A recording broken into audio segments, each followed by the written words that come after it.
l'oligarque tchèque, un autre oligarque, Patrick Drahi, domicilié en Suisse, avait racheté Libération. Cet achat s'était fait sur demande expresse de François Hollande.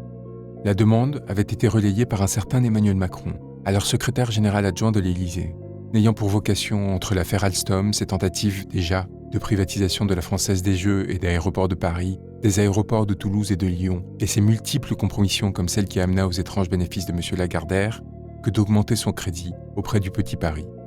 Sombre histoire de billard à 3 bandes. Alors que Bouygues était soutenu par Arnaud Montebourg pour se voir autoriser au rachat de SFR, Patrick Drahi devait faire preuve de générosité. Libération était mal en point. Patrick Drahi comprit et demanda à Bernard Morad de s'en occuper. Son offre, avec l'aide de Bolloré, fut acceptée et provoqua la suppression de 5000 emplois. Cela, ce n'est pas nous qui le racontons.